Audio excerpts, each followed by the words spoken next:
Well, good afternoon, everyone, and welcome to the Township of Mapleton Council meeting for Tuesday, May 23rd, 2023.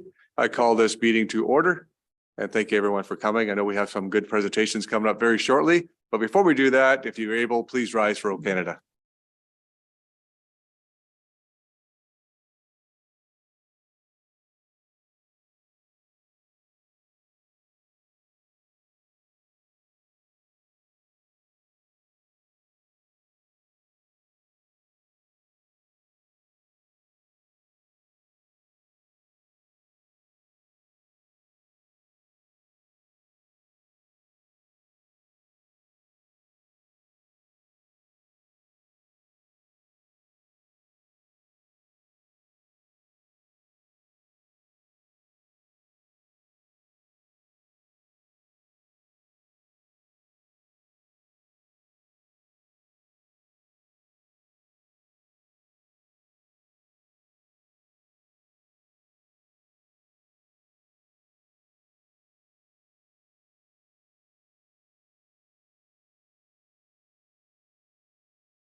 Any declaration of pecuniary interest?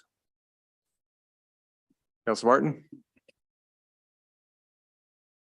Thank you, Mr. Mayor. It is in front of you. I forget how I worded it. It's regarding the OK Tire. 6.3, please. Item 6.3, the OK Tire item, Councilor Martin's declared a potential declared a pecuniary interest on the above named agenda item. This property is directly across from his residence at 81 McGivern Street. Moving on, confirmation of minutes from the council meeting dated May the 9th. Resolution 4.1 moved by Councilor Tamlin, second by Councilor Ottens, that the minutes of the Township of Mapleton Council meeting held on May 9th, 2023 be confirmed as circulated in the agenda package. Any questions, comments? All in favor? That's carried.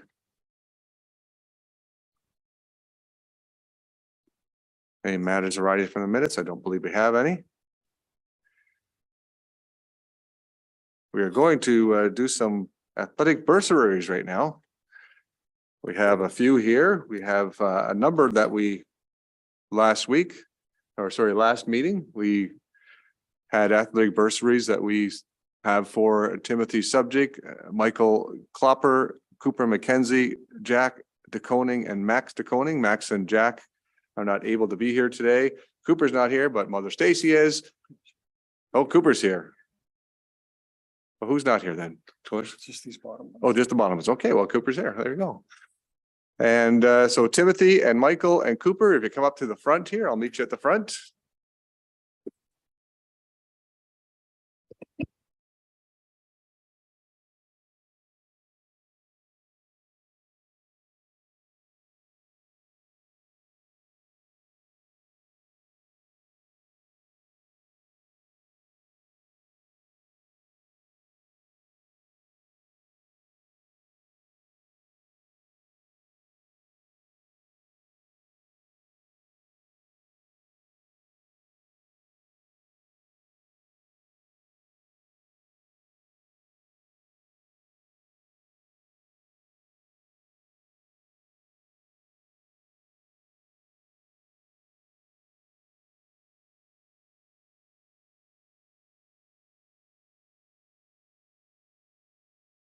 So these are for the athletic bursaries or for the International Silver Stick.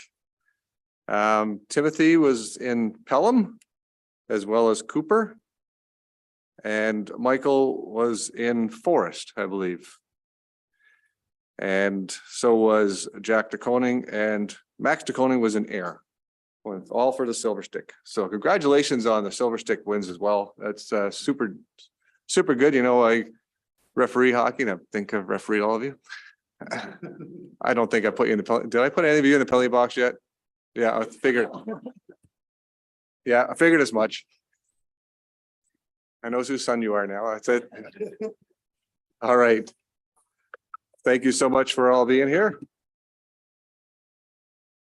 And that'll end that presentation. To anybody from council like to congratulate or say anything for these Silver Stick? Well, you know, Mike, you're on the board and or was on the hockey board. Yeah, I understand you've given up that realm of treasurer of the hockey board, and thank you for your service. I know who's going to fill that spot now, as he told me. He wasn't even at the meeting. Our ex-council member is going to be the new treasurer, who got voluntold, I believe. Do you have anything that you want to add? No, Silver Stick is always a really difficult tournament to get through regional Silver Stick and then make it to international is a pretty big achievement locally. And to have, what do we have, 3 teams, right, this year from Drayton at International Silver Stick. So it was a pretty big deal. I know Pelham was a lot of fun. We were down there too, and it was an adventure. And the final game was, it was 1-0, right? Was the final? Yeah, like it was terrifying to be a parent standing up on the rail, and the kids were nervous too. But played through it. It was fantastic. So, and I know Clopper, you had a really good team this year too, right? You guys played really, really well at regional and at international, right? So you guys were flying. I forget what the scores were. They were pretty lopsided, I think, if I remember right. So it was a pretty big year locally for Drayton Minor Hockey, and congratulations to you 3. Some good hard, cold cash in your hands now. Interest rates are great right now if you're thinking of saving it. If you're not, there's I'm sure you'll find a use for it too. I'm sure that check should go to mom and dad to pay for the hotel rooms, the travel expenses. But you know, that's up to mom and dad. The kids want to have it for candy. I'm all for that too. That's good. But thank you all for coming. We're going through our regular council meeting. So what, you can stay if you like, or you can just carry on. Thank you all. Yeah. I knew that would clear the room.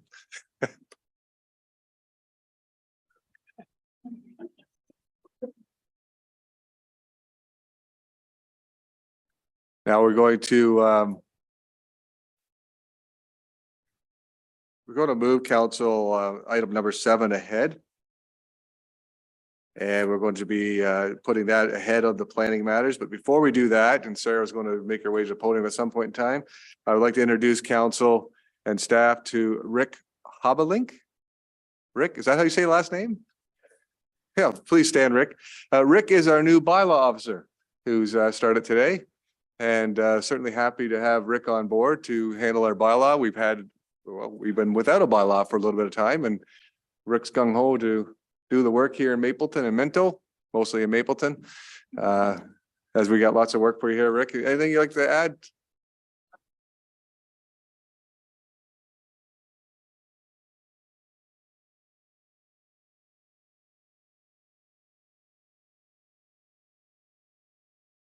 There we go.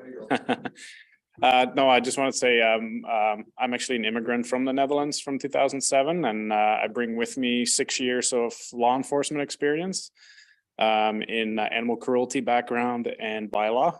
So I'm really looking forward to use my experience to hopefully do a great job here in Mapleton. So thank you. Thank you. We look forward to the work you're doing and any reports you bring to council in the future. Thanks, Rick. Now we're going to have Sarah. Sarah's going to come and do her presentation. And Sarah, of course, is the manager of policy at the County of Wellington. Welcome, Sarah. Thank you very much. It's nice to be here today. This report covers about 3 different areas. There's a lot going on in planning right now, and certainly you'll notice in the Wellington Advertiser that a lot of different things have been happening. So hopefully this will give you a good update and let you have a better understanding of what's been going on and how it affects Mapleton. This presentation is about the official plan review, but I'll be talking about the urban expansion request report, which is in your agenda. I snuck in a little bit of information on provincial approval of official plan amendment 119 because I thought you would want to know. And then the proposed provincial planning statement as well. So starting then with just a quick background on the growth management piece of the official plan review. We had 3 phases that we've been working toward. Phase 1 is largely complete. Phase 2 says in progress, but for Mapleton, it's definitely complete. We know what the land needs assessment results are for you. And then we're right in the thick of it with phase 3, and that's looking at settlement area boundary review and lands within settlement boundaries. So the reason that we're doing that kind of formal review is because of current growth plan requirements that urban expansions can only occur at the time of a municipal comprehensive review, as it's called, and it can only be completed by the county. And as you'll soon learn, a lot of those things are probably going to be a thing of the past, but I just wanted to kind of set the stage for what the requirements are today. And so we've been receiving requests on an ongoing basis over the past couple of years. And we thought that it made sense at this point in time to bring them all together and show them on a map. We have been reporting on them, but this was a good chance to bring it together and kind of draw a line in the sand for everyone. So the map here in purple, if you can see it, are the boundary expansion requests we've seen. Shouldn't be too much of a surprise because those properties are the ones that you included in your growth management work. So it's nice not to have any surprises and to see that things are all matching up well. And then the next one, same thing. So this property was also included and considered by council earlier through your growth management efforts. So the township's in good shape as far as that's concerned. And though the next slide, just wanted to provide a township lens on all of this. So the total requests that we received are about triple what the calculated land need was through the technical work. And we've been working together with township staff to implement the township's growth management work, and that included a land optimization approach, which was laid out, which involved a little bit of switching around of lands, identifying some as what are called excess lands so that you could expand in other areas that were more appropriate. Now I wanted to just provide a little context with provincial approval of official plan amendment 119. So that's the county growth structure amendment. If you've forgotten about it, I wouldn't blame you. It's been a long time. We've been waiting for about 10 months for a decision from the province on this application. And so the amendment requires provincial approval, and the decision is final, and the province approved the amendment with modifications. Several of the modifications were minor in nature, and we were in agreement with those modifications. They made good sense. There were some big surprises though, and that included major mapping modifications that added land to urban boundaries. And you might notice that you're not on that list. So Fergus, Elora, Salem, Rockwood, and Clifford, totaling over 1,000 acres of land. Urban boundary expansions were not part of official plan amendment 119. And the province did not consult with county or township staff about these expansions that were developer initiated. I just wanted to make sure everyone was aware of that. So what does that mean for you is that unfortunately your clearly articulated needs were not met through provincial modifications. If I asked or if you spoke to the province, they would probably say, well, why didn't you ask? And to that, I would say, how could you possibly know that that was an option available to you? Because it wasn't even part of the amendment. It hasn't gone through a public process. So it's been surprising, to say the least. What we would suggest is that township and landowners consider options for moving forward. And I think there are a few different options, and you know, with things the way that they are now, it's probably best to go with as many options as you can, just to make sure that you're successful. And we had made a suggestion and had a chat with the province about the fact that County Official Plan Amendment 120 is now before the province, and that doesn't include urban boundary expansions either, but it includes our growth forecasts. But it is an opening or an opportunity to request modifications through the province. They've indicated that they would prefer to see modification requests come in through the formal ERO posting, the Environmental Registry of Ontario posting, but they can't tell us when they're going to do that. So if the township sees fit to support some of these requests through that mechanism, I would suggest that you go ahead and submit a request, and then when the formal posting for comments comes out, submit them again. That would be my suggestion. Now moving into the proposed provincial planning statement. So now things change even more. There's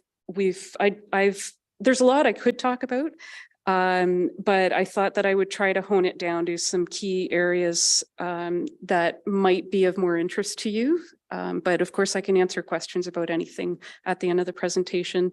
So starting with a quick background, the proposal is to combine and replace two policy documents that are critical to growth management in our area. So the provincial policy statement and the growth plan. Their goal is creating more housing faster, as you've probably heard.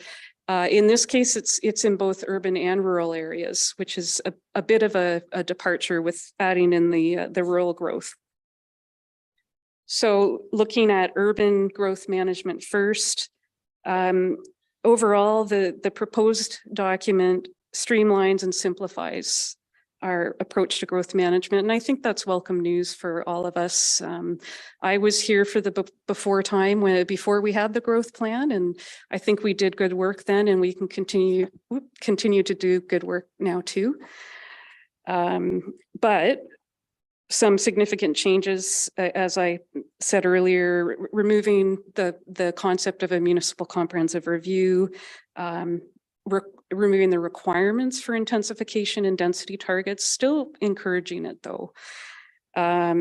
Excess lands is another term that would go by the wayside, and that's kind of critical to how your consultant and your planners have built the rationalization. So again, I think this gives you more flexibility.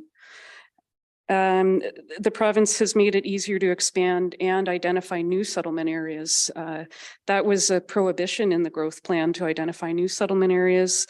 As you know, the expansion process is quite involved and onerous. So moving forward, if this document is approved the way that they've proposed it, settlement boundary expansions could come forward at any time, and they can be privately initiated as well. And more importantly too, is that the province has indicated projections, the forecasts are minimums, and now they've kind of doubled that up, that the land needs are a minimum as well. So it becomes a bit less of an accounting exercise. And so then what does this mean for the township?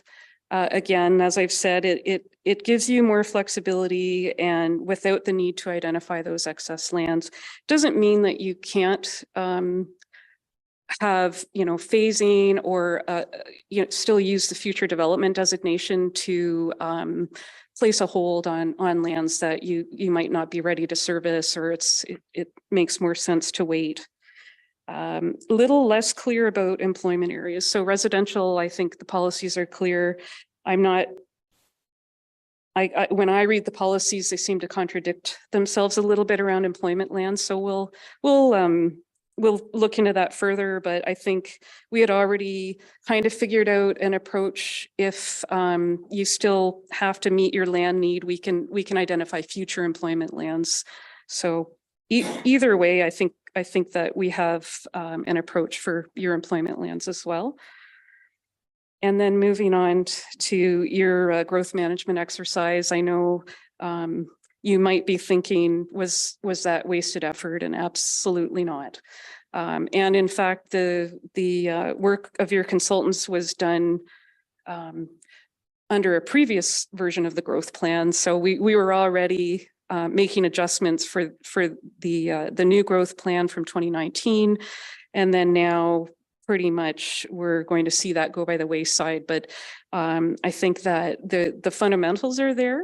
And some of the policies are just going to look a little bit different. So, but at the same time, you know, perhaps the township might want to revisit some of those efforts, and we're happy to see where you want to go with that. So I then step into the agricultural impacts. And really the big change there is much more potential for growth in the rural areas of the county, and in your case, prime agricultural lands entirely, and less protection for agricultural resources. So, you know, this is where things get a little more serious in the presentation.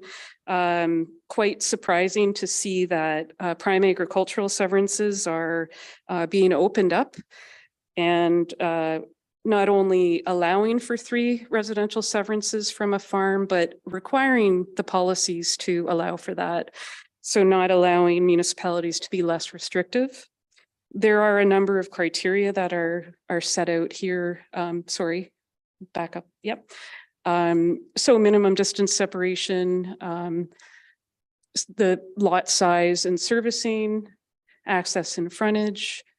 And I think the real key 2 criteria are that it has to be adjacent to an existing non-agricultural land use or lower priority agricultural lands. And those 2 terms aren't defined. So, and the graphic here comes from Wayne Caldwell and Pam Duesling from earlier presentations, where they're showing also the potential for additional residential units in addition to the lot creation potential, which, as you can see, starts to have a pretty significant cumulative impact and might make us want to look a little bit differently at servicing in the rural area, or think about what impacts might come for failed systems.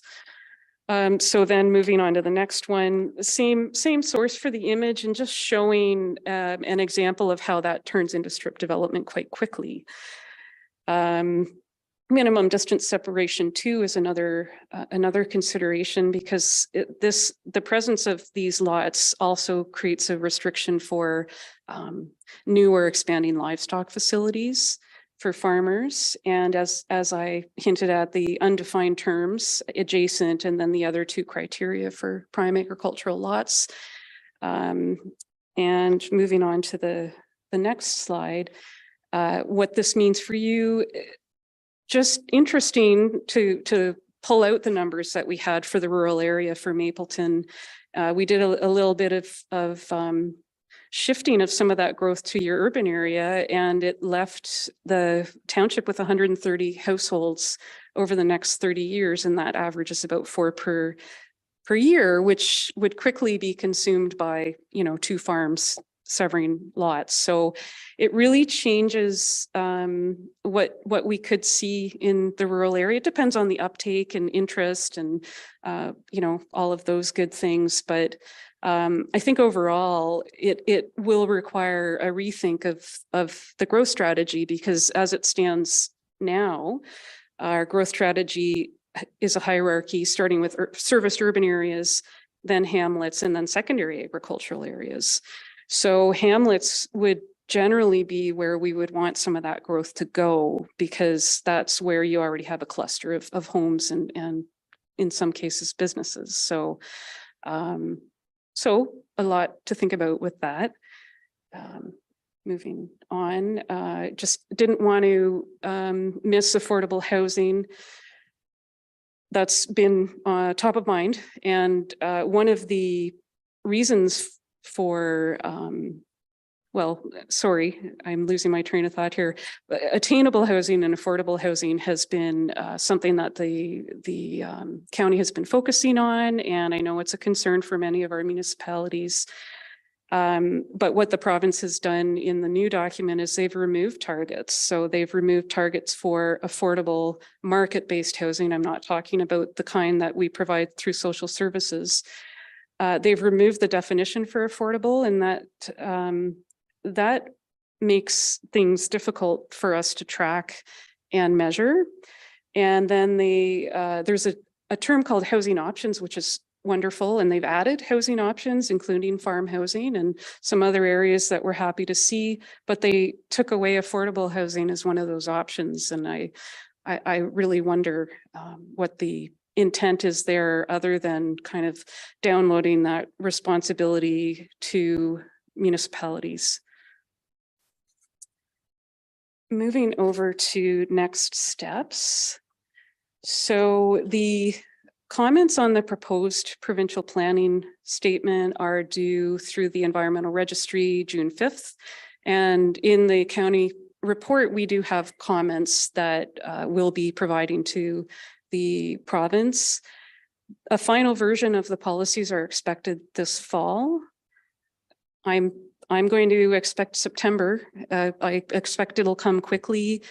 They've said that they'll give a short amount of time for municipalities to understand and figure out how to implement these policies, but short could really mean anything. So I'm not expecting that we'll have an awful lot of time to deal with this, and it'll be interesting to see the comments that come in and whether and how much the province chooses to change the policy document as it stands. In terms of the official plan review, we will be reporting to County Planning Committee in June to talk about our work plan and our work and how this will need to be reconsidered. What this means for the township is we aren't stopping the municipal comprehensive review. We'll probably rename it as our 5-year review, which conveniently we launched at the same time. So I think at this point, and we're happy to hear input that you might have, we're going to continue on with future development land redesignations, because that's land that's already within the urban boundary and can be brought quickly into the development pipeline, if of course that makes sense for you. And then also looking at your urban boundary expansions, just to make sure if it doesn't get picked up by the province as a modification, we want to make sure that you're still being included in the county process as well. And of course, I think the township's been pretty proactive about looking at servicing and phasing and staging, but I think that'll be even more important moving forward, since things are opened up and so flexible, you might see more pressure coming your way. And then what does this mean for the county? Of course, these are huge changes to the planning framework. I think, a lot of us have seen that pendulum swing a number of times, and someday it might swing back, but the reality is, we need to understand the changes and continue doing the work that we do. And I think we can still accomplish good planning and work toward complete communities and some of the things that we've already been thinking about. But the work plan will change, and we'll keep working with you and your staff to make sure that we're moving forward the way that it makes sense for you. And just a bit of a side note, in a bold box here, that the provincial planning statement policies continue to represent minimum standards. Not saying, obviously, some of them can't be changed, but it still gives us the ability to go beyond them in cases where it makes sense. And for example, if you still want to encourage intensification, I think that there's a place for us to continue to do that. And even I think we've made a lot of progress with increasing densities in some of our newly developing areas. And I'm not sure that we should necessarily, you know, throw out all that good work. So that concludes my presentation, and anything you want to ask me, I'm game. Thank you, Sarah. Excellent presentation. I know I've seen it and heard and read from the county side of things. I'm glad you're here to present this to staff and to the council. So much good information here. Tough situation that the province has put all municipalities through. I can't imagine being Center Wellington right now with the amount of growth that's been thrown at them that they weren't planning for, nor have any servicing thought forward for that. I'm certainly glad we're not them, and I feel for them. I will open it up for questions then from council members. She did such a great job. There's no questions. So I do have one, and I'm sure Mr. Solomon probably has this thought in his head. So if a farm property has a home industry and they have a home on there right now, they're allowed to build 2 more homes on that property, maybe for workers to work in that home industry? Well, there are already provisions to allow for farm help in the policies now. If you're asking about additional residential units, we already have supportive policies for that in the official plan that would allow for up to 2.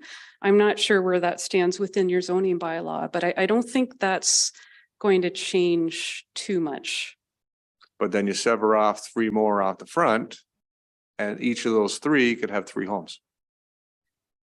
Well, yes, I mean, a main home and 2 Right. ARUs. Yes. But you're right, it would look like 3 homes. Yeah. That's quite a bit of the community, and certainly I can see why the Ontario Federation of Agriculture and the locally the WFA are worried about losing farm property. That's for sure. Anything from council or staff? Mr. Barron? So, sorry, if let's say they separate and add 2 additional units, how do they service that? Is it required to have separate wells and separate septics, or can they share a septic in a well, or has that been discussed? That hasn't been discussed. I think that's a very good question. I think you as a municipality might want to give that further consideration, and it's something we should all talk about. But also, just to insert something else, there are requirements related to individual septic services where you need to have reserve treatment capacity for that. And we've never taken a really hard line on that over the years. But now when you look at the kind of potential for lot creation, I mean, maybe that is something that needs to be considered, and maybe that's one of the areas that could be used to curtail if there isn't anywhere to take the sewage from, if something failed with the system. Yeah, thank you. That's a great question. I know that you and I have talked about that, and certainly I know there's an issue right now with where to take when they empty someone's septic, where does that go? And there's some problems right across Ontario with that. And I know we've been approached and we have discussions about that. And yeah, that's such an issue, and we have to certainly look at that for all, if this is what's going to be happening in Ontario, especially in Mapleton and Wellington County. We certainly have to look at, how do we curtail the growth if possible? And certainly, where does this new septic sludge go to? Because if there's no place for it, that's going to be difficult. That's going to be another challenge we have further down the road with our lagoon system. Right? And then it takes away servicing capacity for your urban Absolutely areas. Yeah, it really is counterintuitive. And I know the technical issues are still important, and I think that the government intends for that to be dealt with at the local level. So it's definitely worth thinking about. Well, it's certainly something we have to think about if we're going to expand our lagoon system from where we are now to 1,300. If we have this new homes and they need a place to take it, maybe we need to expand even further for this new growth out in the rural area. Mr. Martin?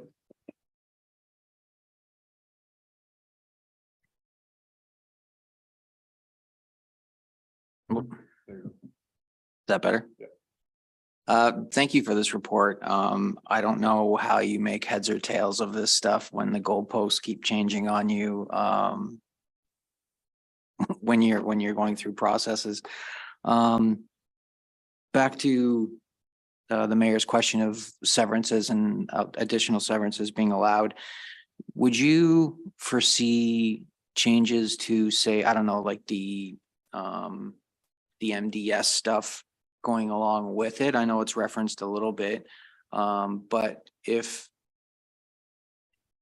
say, 100-acre farm, you sell off 2 acres, 2 1-acre properties at the front, and then you go to expand your dairy operation or your hog barn or something, and now all of a sudden the MDS calculations come in, and suddenly you can't because the person living on that property is from, I don't know, Cambridge, and doesn't like the smell of the barn and doesn't want it to grow. So is there going to be changes to that as well, or is that considered kind of, it's there already and they kind of lose their say, or what's the impact for the ag community on that?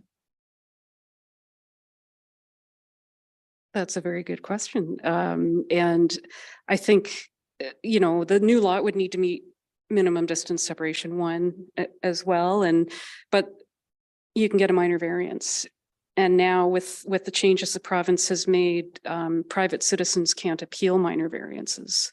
And so that concern has been raised. And also the fact that if there's a disagreement about how you even completed the calculations, how could we even resolve that without having that appeal mechanism? And then, you have to be careful, because I have obviously heard a lot about minimum distance separation, but then I heard someone saying, oh, well, is that part of the problem? And then I think, what the government could choose to do something with that too. So it's a fair question.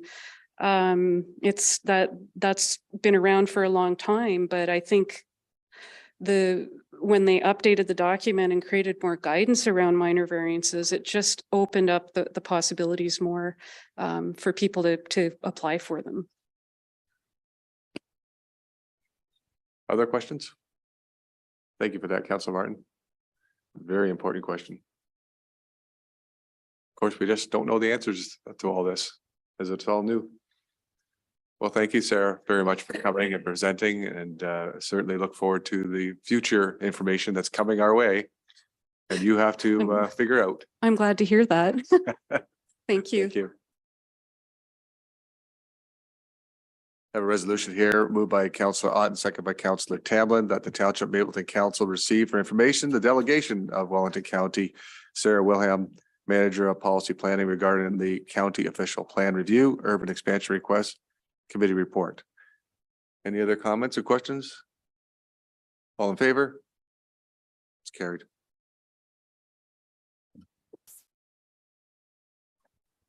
And we'll go back to item number 6.1 under the Planning Act.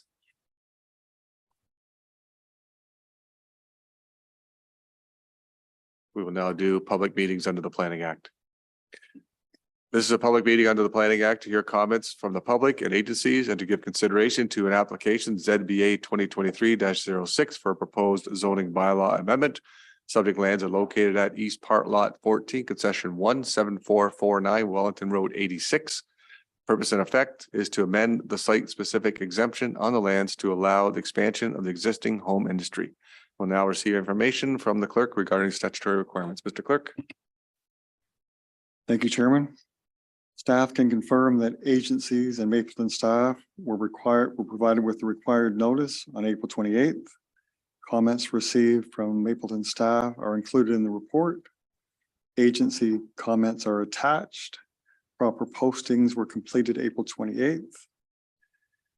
The GRCA comments are included in the package, as are comments from the County of Wellington Planning Department.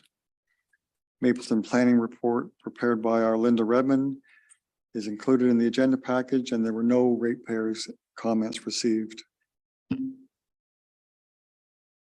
Thank you, sir. Now we'll hear from Linda Redmond from the planners. Thank you, Mayor.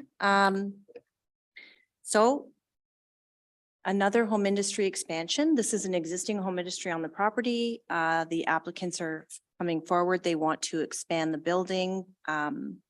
So the end result will be a 6,426 square foot building, and they also want to increase the offsite employees to 4.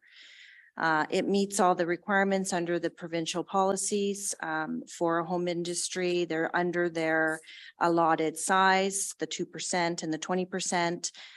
Site plan approval will be required as part of this application, and we have no concerns with the request. Thank you. No concerns with the request. Does the applicant, we have Nelson and Lavina Frey, who are the owners, and I believe Solomon's here to speak. Do you have anything to add? Nothing? Thank you, sir. Are there any comments from those in attendance? Please indicate so and state your name and address for the record. We'll first hear from those in support of the zoning amendment. Anybody here wishing to speak in support? Anybody here wishing to speak opposed to the planning amendment? Questions from members of council then? Council Martin? Thank you, Mr. Mayor. I think this is a good news story with that business expansion.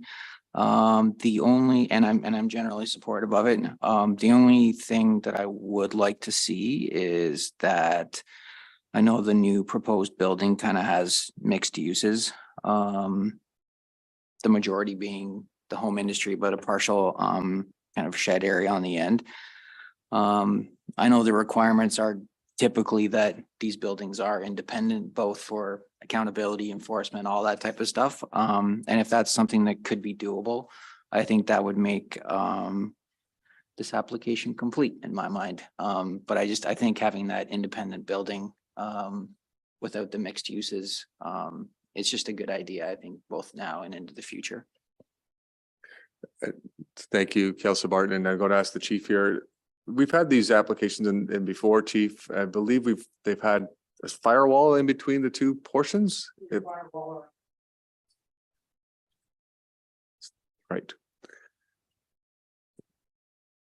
Do you have anything to add, Linda?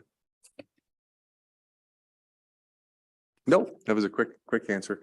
I see what you're saying, Councilor Martin. I know we've had these in the past where they've had a firewall in between, which is one building, but separate. And I believe in the past, there was no entrance between one to the other. I can't remember. Or fire rated door. Is that currently in the plan, Linda? Through you, Mayor, are you It's not referring on. to the plan for this particular? Yep. You can't hear me?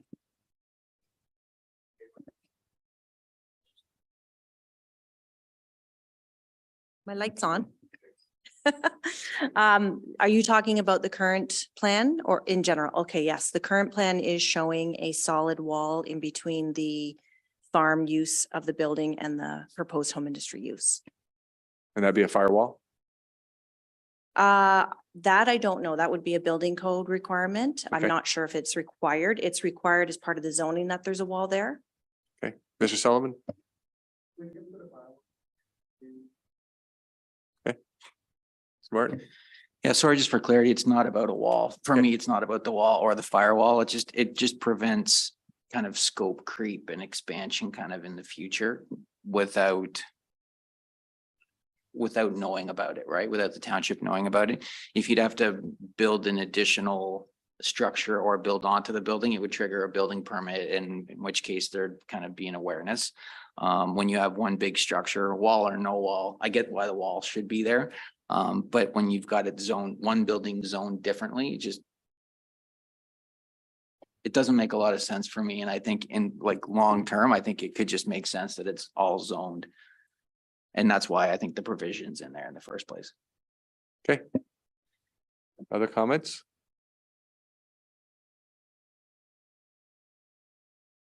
Nothing else?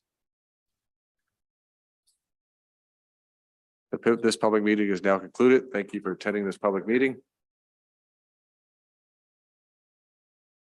We do have the recommendation here that's moved by Councillor Tamlin, second by Councillor Ottens, that the planning report regarding ZBA 2023-06 Fray N and L East Part Lot 14, Concession 1, municipally known as 7449 Wellington Road 86, be received for information, and that the planning department prepare a draft zoning bylaw for council consideration at the next meeting of council. That's what the resolution is. Does anybody want to change this resolution? Okay. Any direction for staff? Do we want to have a firewall? Make sure they put a firewall in as direction to staff?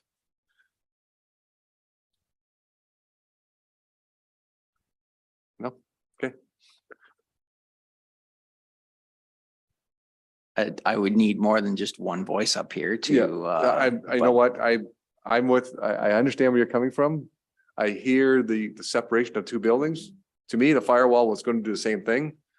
Because if they want to expand on this building, they got to expand anyway. And if they wanted to use the separate building, if it was a separate building for other purposes, they could still do that. So I'm kind of stuck. I'm kind of supportive of the firewall in between, make sure that separates the two buildings to two separate things. But by separating it with a firewall, we're still not, what Councilor Martin's saying is we're not keeping it one building. It could still be encroached either way for usage, technically, without them coming back to us.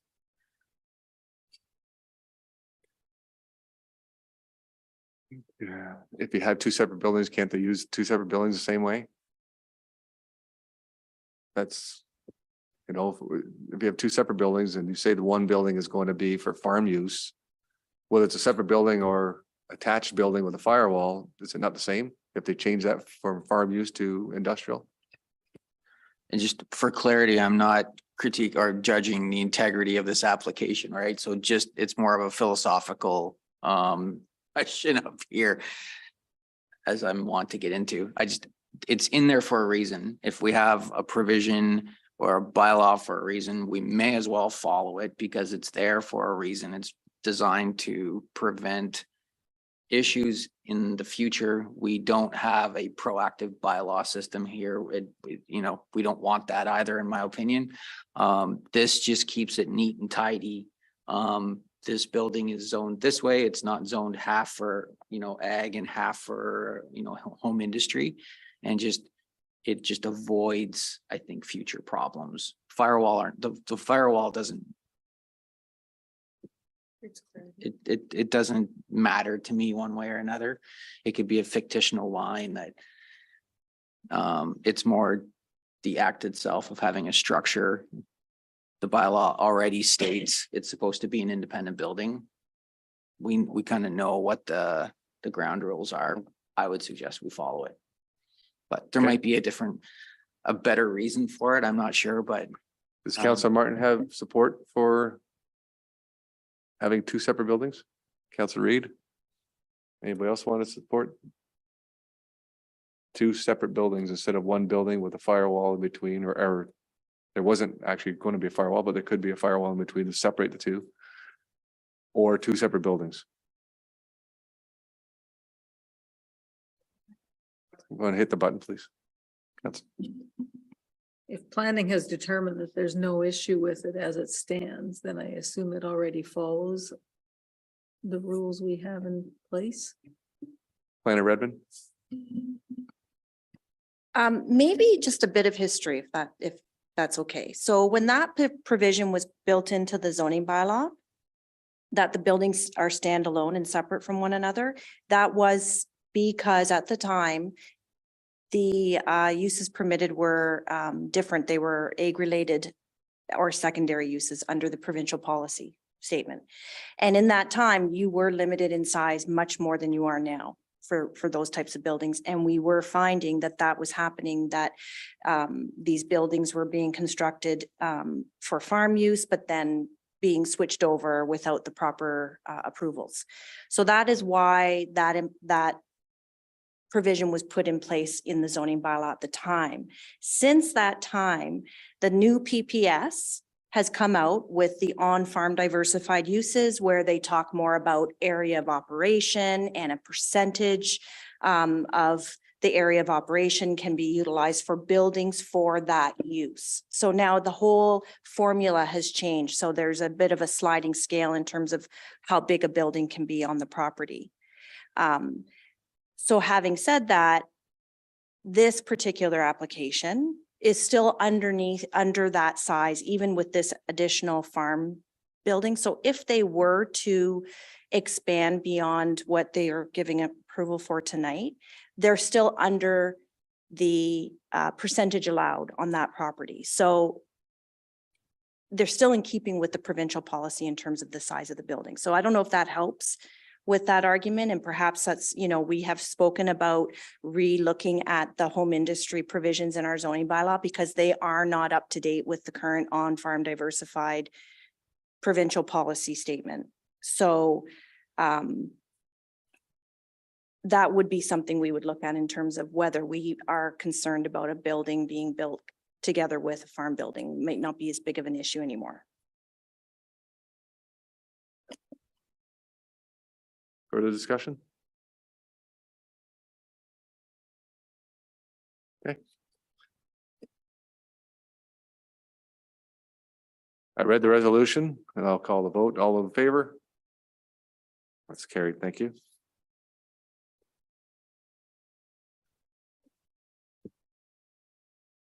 Moving on to the next item. Under the Planning Act. We have a public meeting under the Planning Act to hear comments from the public and agencies and to give consideration to an application ZBA 2023-07 for a proposed zoning bylaw amendment. Subject lands are located at Part Lot 20, Concession 1, 7224 and 7226 Blind Line. Purpose and effect is to rezone the lands to permit the expansion of the existing farm drainage business and extend the zoning onto the adjacent lands. We'll now hear from the clerk on statutory requirements. Thank you, Mr. Chairman. Staff can confirm that agencies and Mapleton staff were provided with required notice on April 28th. Comments received from Mapleton staff are in the report. Agency comments are attached. Proper postings were completed on April 28th. County Planning Department have submitted their comments and they're in the agenda. And Township of Mapleton Planning Report by Linda Redmond is included in the agenda package, and there were no ratepayer comments received. Thank you, Mr. Clerk. We'll now hear from Linda Redmond, the planner. Thank you, Mayor. It's on, okay. I'm going to take my time with this one because I want to make sure I hit all the important points. This was before council a few months ago. You might recall that they were applying for a lot line adjustment to add the portion that's outlined in yellow to the existing lot that currently has the farm drainage business. They wanted to add this portion of land to expand their farm drainage business. The portion that they are adding is currently designated green land, which has that designation because of the forest on it. And this area of forest is part of a larger forested area in the county. As part of the lot line adjustment, when you are severing lands that have that are designated green lands, you are required to provide an EIS to ensure that there is no negative impact on the natural feature that is present on the property that the Greenland designation is in place to protect. So in this case, it's just the forest. And so they provided an EIS that basically addressed the forest, the health of the forest, what it consisted of, and whether removing this portion of the forest from the bigger forest area would have any kind of a negative impact on the remaining lands. That report is attached to the planning report for your information. As part of that report, they were also asked to look at the proposal for the rezoning. So the expansion of the home industry, or I'm sorry, of the farm business. And in particular, the fact that most of the trees on that portion were going to be removed as part of this application, and how was that going to be addressed through the EIS, and most importantly, how were they going to provide compensation planting for that tree loss? So that report gives direction and recommendations on how to, what kind of compensation is proposed at this point in time. The only compensation proposed is trees that are being provided along the perimeter of the lot. They're essentially going to clear the whole piece for a yard space, and provide some trees, around the buffer, as a buffer around the perimeter of the property. So the lot line adjustment was deferred at land division at the county, so that this application could come back as a rezoning, so that we can deal with this matter in terms of the compensation planning and other items. So now it's here. So the property is currently zoned for that use. It's site-specific exemption. It's agriculturally zoned with a site-specific exemption to allow the drainage business. The applicants are asking that the property be rezoned to a commercial, which would just allow the business as it is, and they wouldn't have to come back if they ever want to expand or that kind of thing. It also opens up the opportunity for other commercial uses to go there should this use cease to exist. From a planning perspective, I have no concerns with that approach. I think it's probably a little more, gives them more flexibility, and if it's going to be taken out of any kind of farm use, then you might as well put it in a commercial, and then it opens that door up for other commercial uses if needed. The issue I have with this application is the tree loss and the lack of compensation provided. That's what I wanted to have a discussion with council and see where they sit with it, and see what types of options are available. There are many ways to address it. We could ask for compensation planning on site, which would reduce their yard space. We could ask for compensation planting elsewhere within that forest track. We could ask for compensation planting elsewhere in the township. Doesn't have to necessarily be on this property or adjacent to it. If there's other areas, I've seen that in the past where we've negotiated with landowners to put compensation plantings elsewhere where there's a need for some tree coverage. Sometimes there's a need for tree coverage, like, a snow fence along a highway, if there's an area in Mapleton that might be appropriate. So there's different options to look at if council is interested.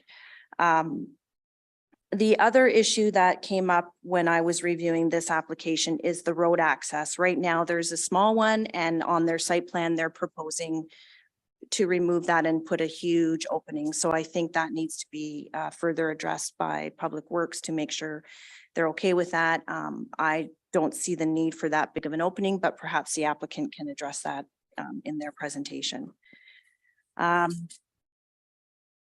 That's all I have on this one. I'd like to hear what the discussion is and see what council thinks about it. Thank you, Planner Redmond. And we'll now hear from the applicant, Dwayne Martin. You wish to speak? Please go up to the podium, please. Good afternoon, everyone. So I'm Dwayne Martin here as the applicant. I'm from Apex Building and Contracting. We're a design build general contractor. I've been hired by Dan Fry, who's the owner. He's represented here today as well. To work on this proposal for him. So I don't have a lot to add as far sort of to the preamble part of it. I think Linda went over that description well.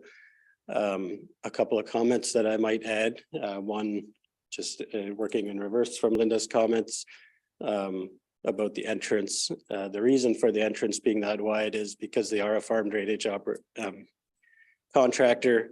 The machinery that they're moving around is over width and over length. So they would have a much larger truck than what your average truck is. And to make that turn to the west is a really hard turn with a big rig. And so they need more space than the average truck, especially for how close they are to the road. So could we do with a couple of feet less? Probably we could. Could we cut it in half and still do it? Probably not without making a multi-point turn to make a west turn, or else they're always restricted to always going east. So that was the reason for that larger driveway. As far as that tree removal, Linda and I have talked about this, and just so that we're all on the same page as far as relocating trees within the bush lot itself. The lands that we're proposing to expand into are currently owned by the farmer adjacent to this operation. And so he has agreed to sell some of the wood lot because in his mind, it's excess land. So if the proposal is accepted, but you say, you know, we're taking 2 acres of trees away and we need to add 2 acres of trees to the bush or the wood lot, which essentially is farmland currently, that wouldn't be supported by the current farmer landowner because he doesn't want to give up any land, which isn't currently our land. And so then that would change the lot line adjustment application. We do have room within the woodlot itself to densify the bush, and that was part of that EIS. And there are other options, as Linda mentioned, with tree lines and other options. So if you have any questions specifically for me, I'm here to answer them, and I don't have anything else to add to that. Thank you. Are there any comments from those in attendance? Please indicate so and state your name and address for the record. We'll first hear from those in support of the zoning amendment. Anybody here wishing to speak in support of the zoning amendment? Anybody here wishing to speak against this amendment? Any questions from council then? To the applicant or the planner? Councilor Martin? Or Tamlin, sorry. Yeah, I mean, I'm not sure if it's a question or just comments on this case from my understanding and thorough reading of the documents. It's really great that environmental impact assessment is done before we remove anything and look at the kind of the ecology of the land. So as far as that removal of that forest, the impact as far as species at risk and standing water, etc., was fairly minimal. My only concern is that the fact that the compensation for removing 4,000 trees with 100 trees that are way smaller than the ones that exist, it doesn't seem adequate. Just especially in the bigger terms of what direction the township and county are going as far as canopy and all the environmental services that forests provide. I did look into this further because to follow up with what Linda was saying, there's kind of a new way of thinking and opportunities of how that can be compensated in other areas to make bigger impact as well. That actual land is part of what's called a natural heritage system. So basically, all the forests were when the forests are removed, they're fragmented, so they don't actually act as a really large core forest anymore. So some of the planting plans were actually just what's called these kind of linkage enhancements. So basically is to plant trees that connect sections of forest together to make one contiguous forest, essentially. So as far as the kind of like the overall canopy cover, which in Mapleton Township is really low, it should be 35% for all the ecological services. Some are at 7%, I think. I think it's really important that we look at that kind of impact and carbon and all those other things as well. So the 100 trees versus 1,000 doesn't seem enough, but I understand the kind of the restrictions of the land and the adjacent lands as well. So there is linkages in that area, even across the road and on that property linking to other forests closer to Wallenstein as well. So I would like to kind of direct staff maybe to look into some of those options. I think that the 100 trees of cedar, and I think it was a red oak, I think it was, and kind of adding to the kind of low diversity of the forest is, I think that's good. That's something could be considered as well. Do all those trees need to be taken out? Maybe, I don't know. But I think we really need to see in the general direction of things, how that can be compensated. I don't know. Councilor Tamlin, it's for questions right now. We get into Oh. that discussion during the Oh, sorry. other part. Okay. Did you have any questions? I don't know, maybe the openness of the client to explore those options where we'd be happier with the compensation measures. Sorry. So the question is, would the applicant be open to discussions further with staff about more tree cover? Yes, please. So thanks for that question. And I wasn't sure if I was necessarily going to bring this up here because I'm not the ecologist that we hired to do that EIS.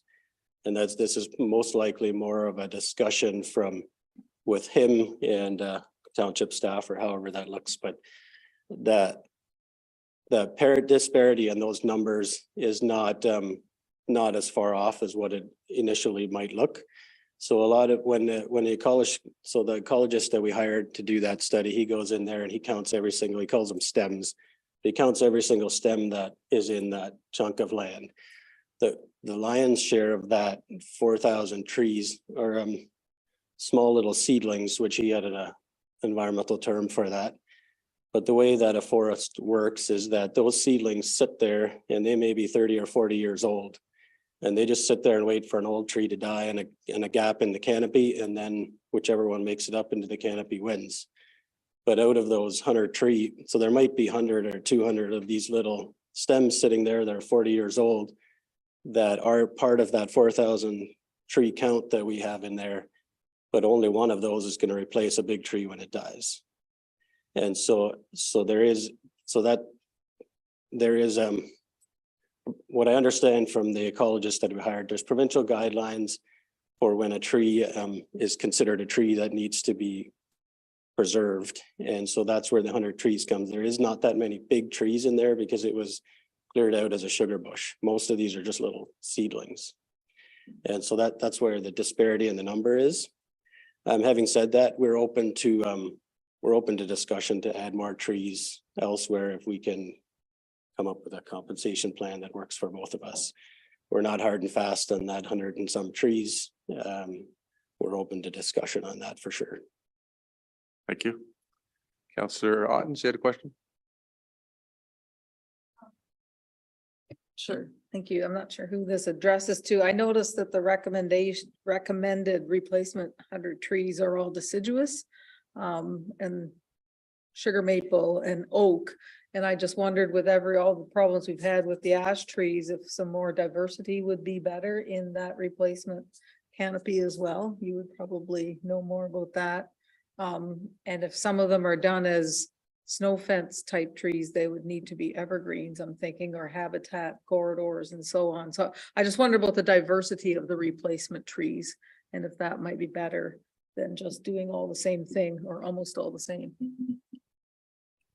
Go ahead. So I had some discussion about that specific thing with our ecologist. And so the recommendation came from the fact we were cutting down deciduous trees, right? We have no concerns about replacing them with coniferous elsewhere. That's not a concern from our end. And we would be open to that discussion as well. Thank you. Any further questions for the applicant or the planner? Councillor Martin? Be a 50-50 chance, right? Thank you. So we've talked about the forested area. We've talked about the access. What about, so I guess two questions. So is the proposed size,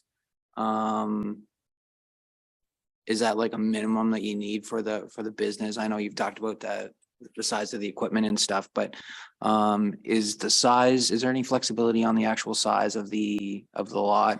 And then secondly, obviously a pre-existing business on the property, was the decision, and maybe it's none of my business, but is the decision to expand on your property on the Blind Line, is that have to do with lack of availability of other space locally that's convenient? I know it's convenient here, but a more appropriate kind of lot, like, I don't, like the Murray Group in Moorfield, right? It's sitting there dormant now. That's kind of a big lot that could house this type of equipment. Is that type of property just not available in the Wallenstein Yatton area, or what was the decision to expand on the private property? Thank you for those questions. Again, in reverse. So the last question about availability of properties is maybe better answered by Dan, but from my perspective, the residence on this property is where Dan Fry currently lives. And so obviously from an accessibility and practicality standpoint, it's really convenient for it to be right there at his home. And it's been there for a number of years. They've got a portion of an existing building that they want to continue to use. And so we are exploring this option first. Does that mean it's the only option? Probably not. But obviously this is definitely their first. They've run the business from this location for many years, and if we can at all make it work, this is definitely the first choice. As far as the lot size, if we would go back to the very first application, actually was that we applied to the county was to sever the lands all the way over to the rail trail. And we've already cut it back to half based on some of the comments and stuff that they made. And so this site plan that you see here up in front of you, there is currently 19 parking spots across the left-hand side there. Those are all pieces of equipment he currently owns. That's no room for expansion. So if every piece of equipment comes back to his property, which they currently cannot, if they come back and are parked here, that's how much space they take, and that's they're all drawn to scale. The truck turning radius that you see on there is again, it's the turning radius of their big truck.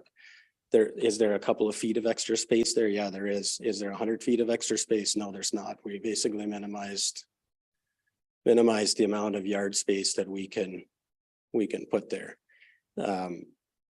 So in our perspective, we've already maximized that as much as we possibly can, given that Dan's original request was for more land than that. Other questions to the planner or to the applicant?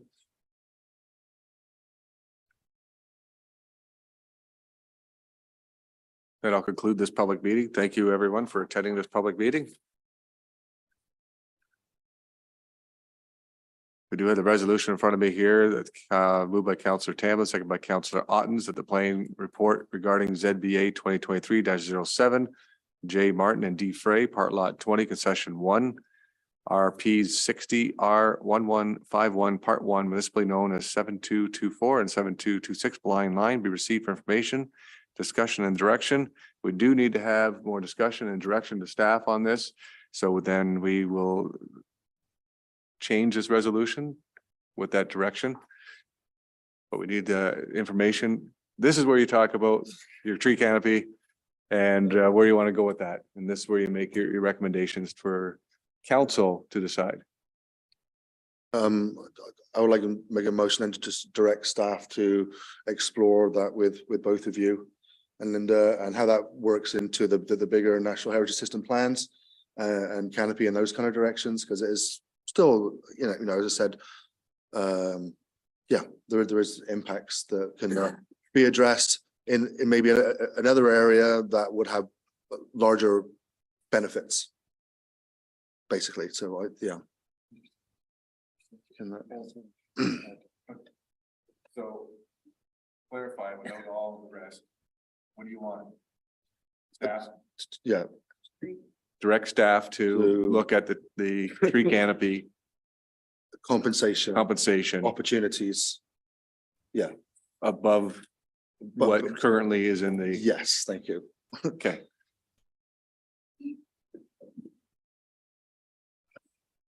So there's a motion for an addendum by Councillor Martin or Councillor Tamlin. Get it right yet? I need a seconder for that motion from Councillor Tamlin as an addendum. Councillor Ottens. Any discussion on the motion of the addendum? Councillor Martin. Process question for you, Mr. Mayor. So if we want to talk about this application philosophically, does that come after we address this addendum? Yes.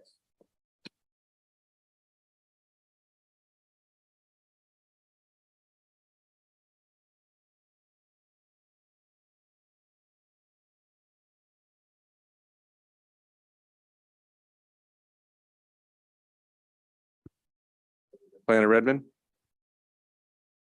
If I could just ask that it's clear in the, for staff direction, that there's already the EIS that has the tree compensation recommendations. We might want to have them look at it through this, like bring this back with an addendum to their EIS, talking about alternative compensation planting, because this person is the expert in it. So if that can be, if we want to go that route, it would be nice to have that in the recommendation to staff or direction to staff. So we have that option available to us. So the clerk is just writing this down now, and then we'll read the addendum to the resolution. And we'll vote on the addendum to the resolution.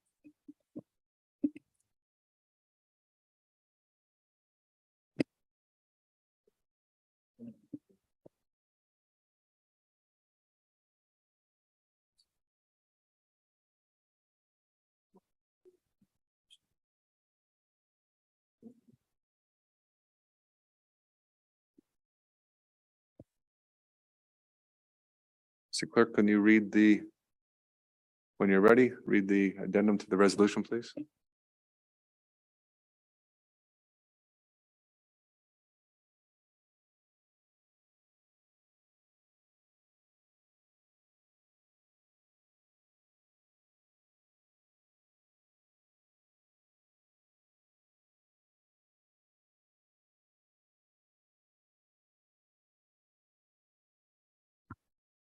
The original resolution was that the planning report be received for information, discussion and direction. And Councillor Tamlin has requested that be added to that. Bring back the EIS, Linda? He's gonna recommend that we bring back the EIS with an addendum and recommendation / solution in consultation with planning staff. Go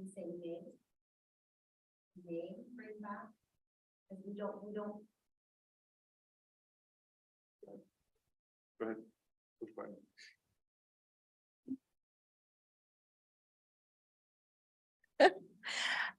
We don't know if we need to go that route, but I just want it to be an option if we do. Yeah. Originally, we had Linda direct staff to investigate alternatives or increase compensation for the loss of the tree canopy and may bring back and to add may bring back.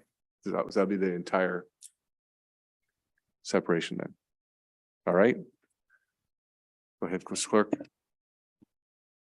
So the addition to the written resolution is direct staff to investigate alternative or increased compensation for the loss of tree canopy and may bring back the EIS with an addendum and recommendation / solution in consultation with planning staff.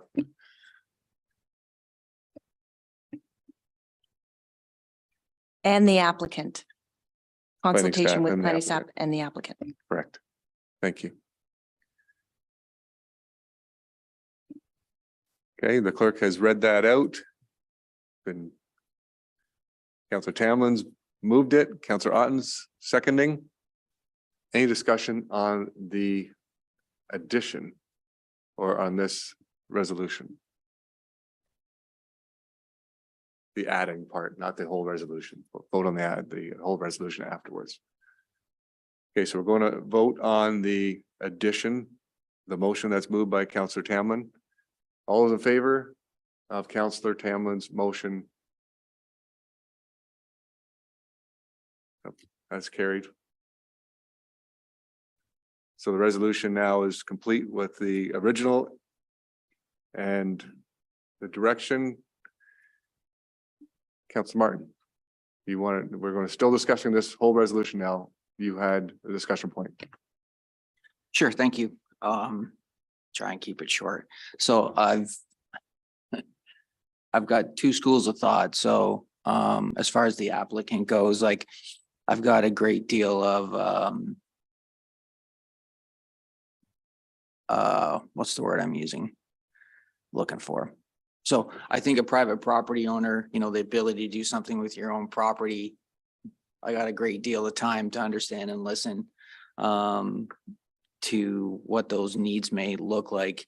And, you know, what government's involvement looks like in that is, you know, it's always kind of a moving target. But like my opinion, simply looking at the application is, you know, it's a big, beautiful, booming business that in my opinion is probably outgrown the blind line, right? It's the forest area is and should be a concern. It's probably not to the farmer anymore. He's already harvested all the prime wood out of there. The value to him as a sugar bush is nominal, so you should do okay, I would assume with, and that's probably why the opportunity is even there in the first place for the expansion.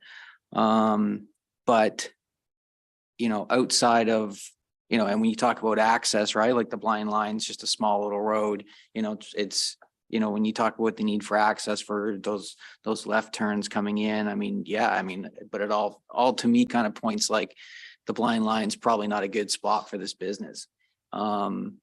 That being said, it's your property, you know, I understand the convenience that you've talked about with your primary residence being there.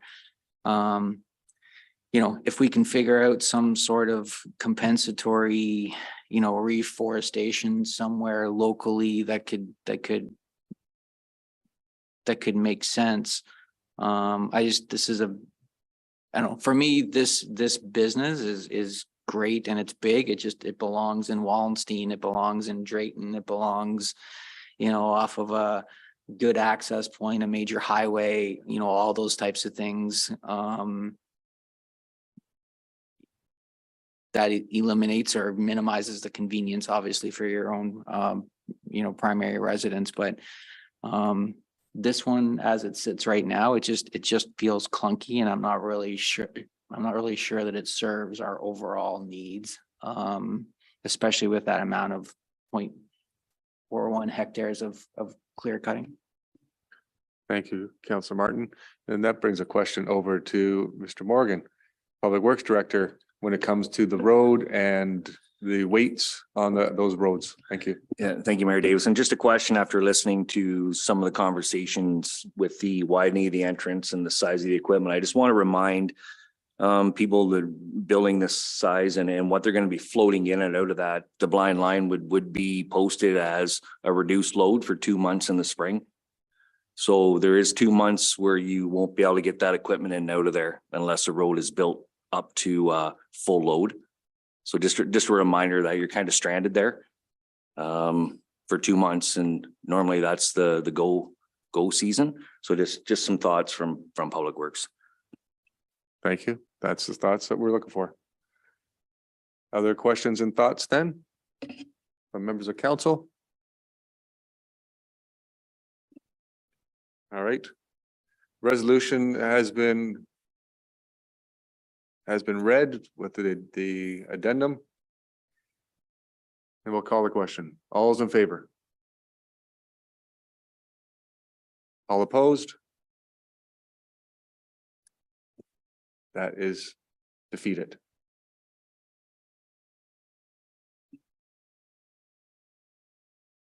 Thank you. Great discussion, everyone. Thank you for that.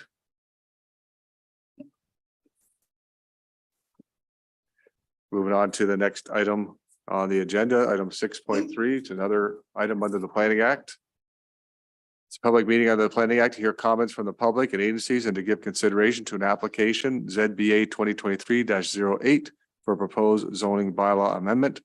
Subject lands are located at Part Lot 10, Concession 9, 82 McGivern Street. Purpose and effect is to amend the site-specific exemption on the lands to allow the expansion of the existing tire storage area. We'll now receive information from the clerk regarding statutory requirements. Mr. Clerk. Thank you, Mr. Chairman.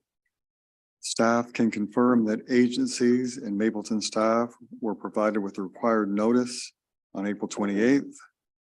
Comments received from Mapleton staff are in the report.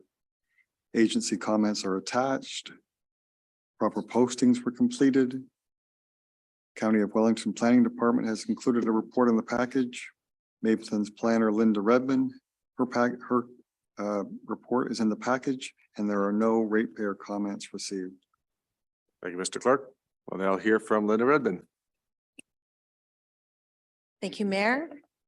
So this property, as well as the last one, has gone through a lot line adjustment to add a portion to the existing OK Tire business.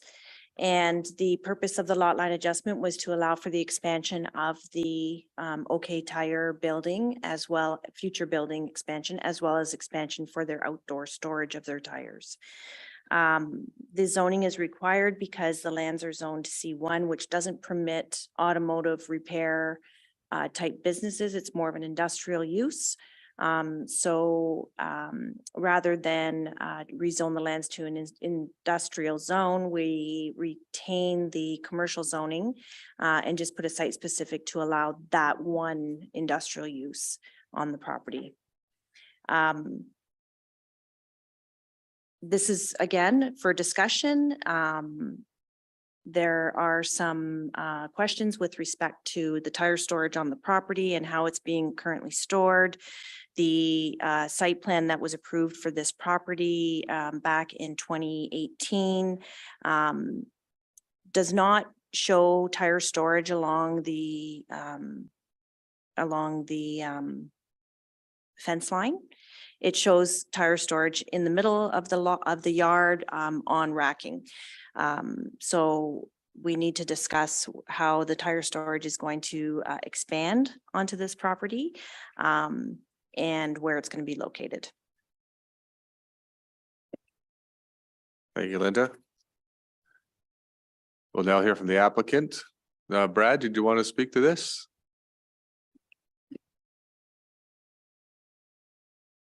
So I'm not Brad, I'm Ben, but same company, Witzel Dice Engineering.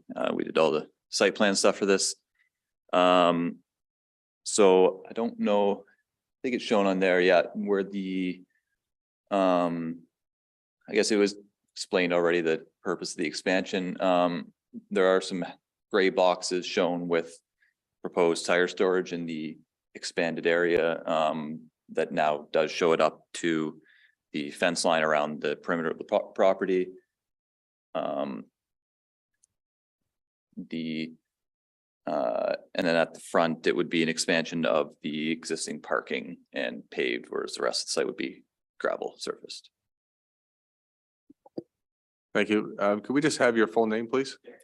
It is Ben Lang, Lange. Mr. Clerk, anything else from Mr. Lang? I don't. I know. Okay. Thank you. Other comments from those in attendance, please indicate so. We'll first hear from those in support of the zoning amendment. Anybody here wishing to speak in support of the zoning amendment? Anybody here opposed to the zoning amendment? Okay, questions from council to either the planner or to the applicant? Councilor Reid.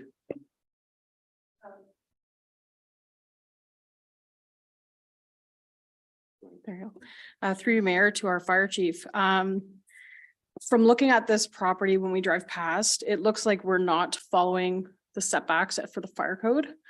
So if we aren't doing that now, and we aren't enforcing it, what are we going to do when they expand and have the same thought of putting it at the lot line? Chief? Yeah, please take the podium.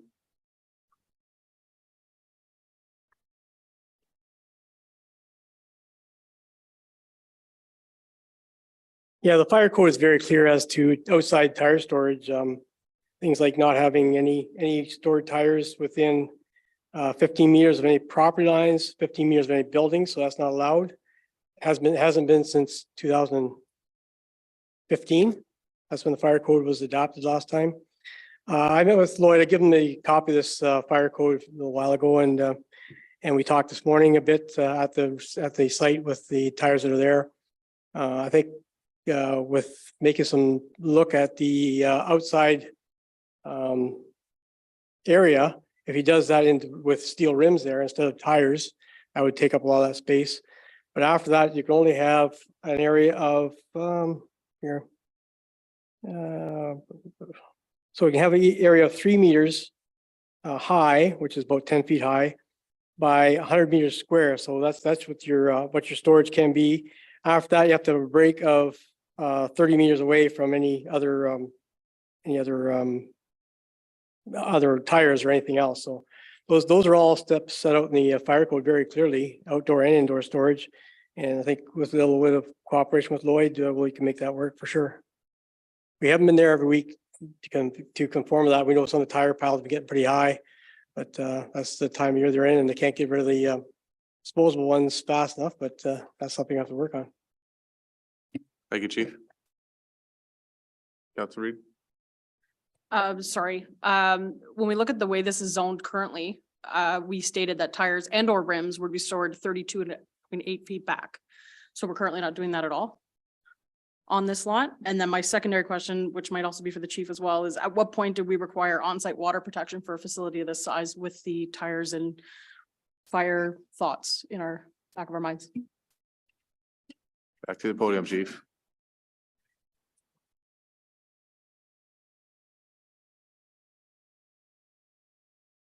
We talked about fire reservoir waters for on site there when the building was built.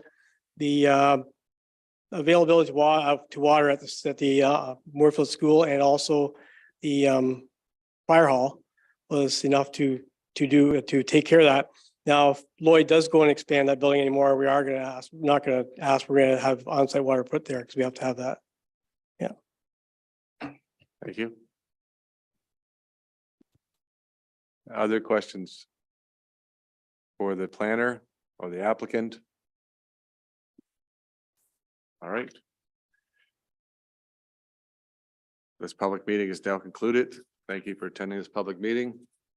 I do have the resolution here moved by Councillor Otten, second by Councillor Tamlin, that the planning report regarding ZBA 2023-08 2544-304 Ontario Limited, Part Lot 10, Concession 9, RP 61 R2 1955, Parts 2 and 3, municipally known as 82 McGivern Street, Moorfield.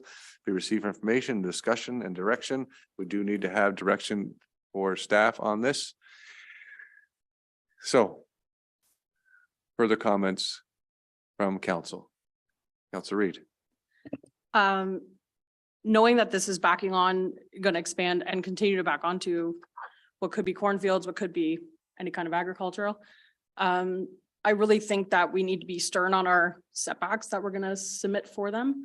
Like right now we have it at 32.8 feet, but they're clearly not following that.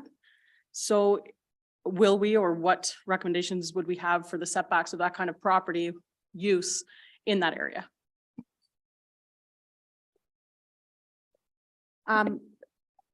What I would like to propose is that staff have a thorough review of the site plan that was submitted with this application, the site plan that's in my report, because that site plan does show the storage to be right at the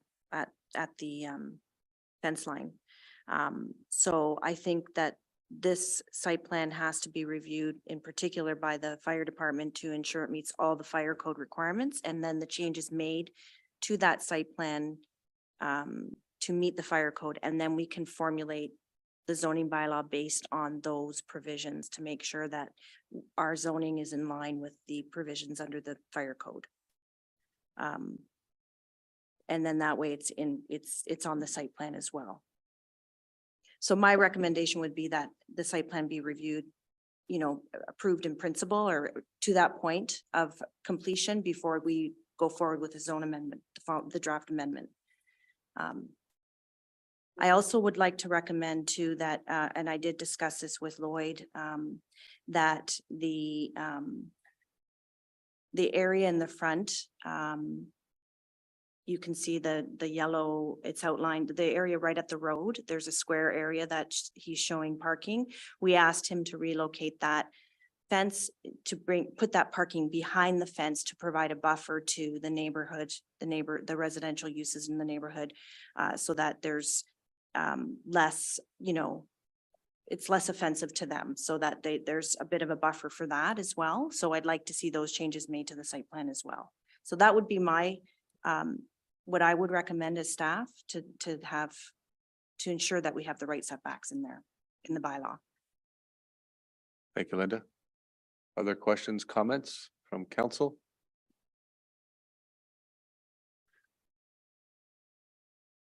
I know when this tire moved from their old location to this location, then this location was expanded to what they have now. And you can see from the aerial shot, the amount of tires and rims that they have in the back lot there. It's astounding to me. And it worries me that about a tire expansion. And it's because when you look at this and they expand it to initially, they expand it to have more storage because they're outgoing the storage they had. And now they're coming back and saying we need more tire storage. Whether it be used tires that they've already changed out and they're waiting to get taken away, or they're storing new tires so that they don't have to bring tires in and the customer wait a little longer. I know when I go to, get my tires changed, they order the tires in if I want new tires. Here they have them readily available. To me, I do not like this expansion. And I think their expansion, that what they have currently is sufficient, and we need to enforce the code to make sure that they're putting the tires in the right locations. If you're given a little and you don't do that properly, I'm not about to give you more. And that's where I sit. Other comments? Councilor Reid? To Mayor, I absolutely agree. I've been privy to this location and other OK Tires, and I don't know how they do their storage, but looking at this picture, which is supposed to be showing us where they want to expand and that they're following the guidelines we have set out and clearly aren't, I don't agree with this recommendation. Any other comments, thoughts?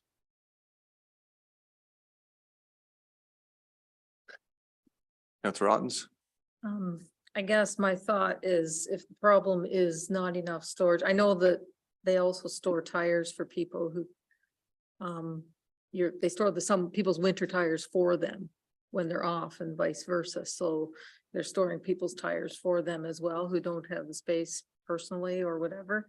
I guess part of me looks at this and thinks, well, if the problem is that they don't have enough room to put it and there's more room, then that might solve the issue as long as we're very good about the setbacks on what's put there. Buffers, tree buffers and so forth around it. I think that's part of it, right? That's typically recommended anyways. I don't like to stymie a business that's doing well and wants to expand and is trying to find a solution to a problem that they have. Thank you. Anybody else?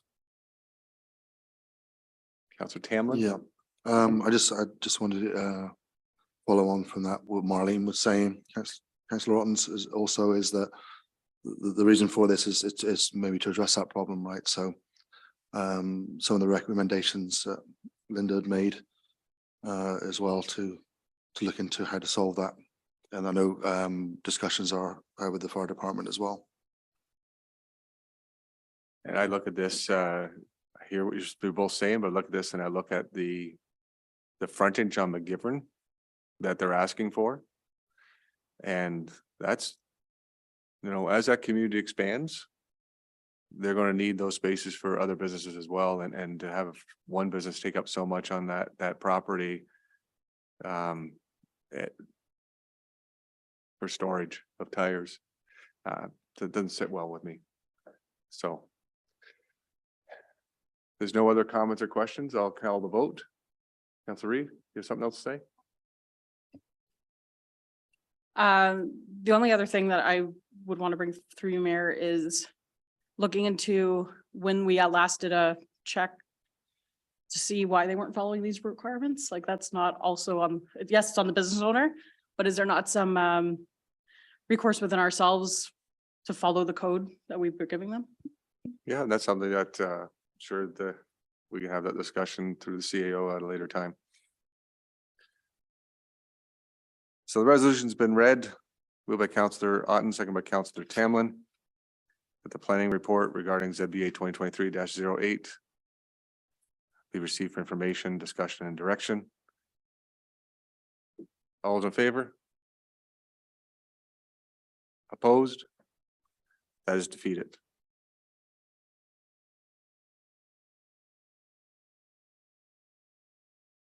We've already done item number 7, which is our delegation. We'll move on to item number 8, minutes from committees. We don't have any minutes from committees at this time. We'll move on to item number 9. We have the CAO's report. It's moved by Councillor Otten, second by Councillor Tamlin. The Township of Mapleton Council received for information CAO report CL 2023-06 dated May 23rd, 2023 regarding township office update and fleet vehicle purchase. Further, that council directs staff to explore vehicle options and create a request for proposal to acquire an additional vehicle to be added to the township fleet. Mr. Barron. Thank you, Worship. So I think we've been around this for at least once or twice. The initial discussion was to put an addition next to the building. Some time ago, we as a CAO made kind of an executive decision to not proceed that way. Because staffing, we didn't have that many staff to fill that building. And B, it is $700,000 initial budget, which we know would probably end up being $1 million or so. So we stopped that. The basement there is adequate. We would like to redo a refresh. And in talking to the Director of Public Works, we're looking at about $100,000 or so to redo the floors, add an additional office space in this. The original plan for the basement was to include a lift, which would go into one of the restrooms for AODA purposes. However, it's intended for the municipalities to be fully compliant by 2025, but it just, the amount of money that we'd have to spend to be fully compliant in all of our buildings by 2025 just seems a little bit outrageous to me as a staff member. So I personally called AODA, and just for fun, I asked Amy as well to phone to make sure that we're getting the same answer from the province as to what is actually considered AODA compliant. Do we need to be fully compliant, or serving a customer, or the ability to serve a customer on the main floor, is that adequate?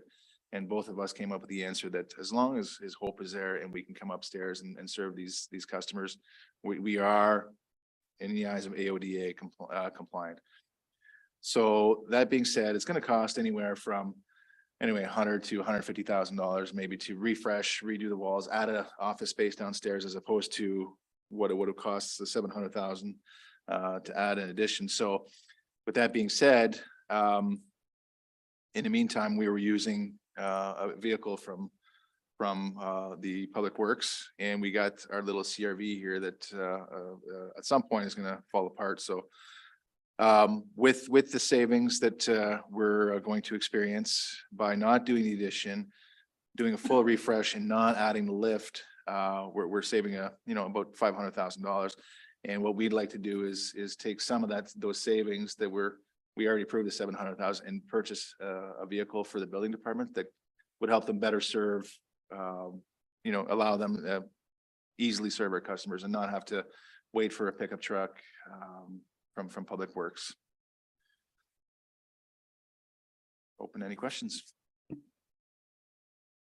The resolution, of course, is to move by Councillor Otten, second by Councillor Tamlin, Township Mapleton Council receive for information CAO report 2023-06 dated May 23rd, 2023 regarding Township Office expand update and fleet vehicle purchase, and further that council directs staff to explore vehicle options and create a request for proposal to acquire an additional vehicle to be added to the township fleet.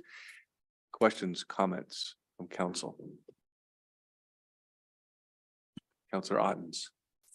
Thank you, through you, Mayor. Two questions unrelated. So would the purchase of the vehicle come from the building department surplus? Okay. And I wondered if the basement redesign could be done in such a way that an elevator could be easily incorporated into the plan in case we get an employee who requires the elevator at some point, or if the AODA requirements suddenly say we have to have it, then you're not reinventing the wheel again. Mr. Mayor. Yeah, through your worship. So the second question, absolutely. There's not much needed to be done because it literally is already in place where we just would have to remove the plumbing. The initial plan, it goes right to the bathroom downstairs, so there's not going to be a lot of change there. So if we wanted to add an addition or a lift, pardon me, it's easily done there. The second question is absolutely not on a tax base. It is completely through the building department fund, which was paid by the fees that we charge. The one thing I forgot to mention is that we're going to improve the building. Right now, there's only one exit through the stairs right here. So we're going to add an additional exit to beat a code for fire and making sure that our staff are down there are actually safe. We can add as many fire extinguishers as we want, but there's still only one exit. So we're going to add a second exit to make sure that there's two ways to get out. An exit to the exterior. Yes. Correct. Okay. Other questions, comments? Councillor Tamlin. Yeah, just one question about the vehicle purchase. What is the process of that? I mean, as far as the building department, is a pickup truck necessarily what's needed to visit sites, or is that kind of something to be explored? Thanks. I'd like to direct us to the Director of Public Works, but yeah, so the pickup truck, because we probably need a 4x4, the sites that they go on, especially in the winter, need something to get traction and get to the building sites. And it's not so much in the urban areas, but certainly in the rural areas, they need something to get them where they're going. And as far as the tender process. Katie. Yeah, through you, Mayor Davison. Yeah, so there is currently an RFP out, and with discussions with the building department, their preference was a pickup truck. We did have a hybrid option in there. And talking to the dealers about the truck, it just wasn't viable for a hybrid at this time. And we like to also keep our fleet very similar, like for a pickup truck, because sometimes they do get repurposed. And that truck may at some point end up back in Public Works. We want to make sure our trucks are all matched up, because eventually the building department might want another new vehicle, and we can move it into a back end of one of our departments. Thank you, Mr. Morgan. Other questions, comments? Then I'll call the question. All in favor? It's carried. Thank you. Move on to item 9.1.2, moved by Councillor Otten, second by Councillor Tamlin, that Township Mapleton Council receive for information and consideration the draft Environment Advisory Committee terms of reference. And that Township Mapleton Council adopt the Environment Advisory Committee terms of reference effective immediately. And further, that Township Mapleton Council consider the attached draft bylaw being a bylaw to appoint members to the inaugural Environment Advisory Committee. Baron. Clerk, Mr. Clerk. Thank you, Mr. Chairman. This report, and nothing further to add other than this is the at the direction of council from our May 9th meeting. Thank you. And open up the questions from council members then. Councilor Tamlin, questions, comments? Nothing. Wow. Apart from the thank you for all the work of putting that together. Yeah. That looks, it sounds great as far as the terms of reference. The only part of the terms of reference that council that it is in here and by errors that need to be changed is that council agreed last time that the number would be a minimum of 5. That's when we went to 6. We can always go back to 5. So instead of it saying 6 members, we had discussed minimum of 5. So that is now changed. Thank you, Mr. CEO. And I don't believe there's anything else in there that I needed to change. Maybe a spelling error on a name that could be worked. Anything else?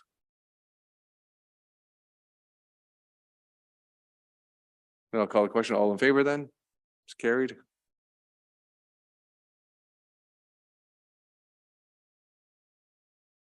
Moving on to item 9.2.1.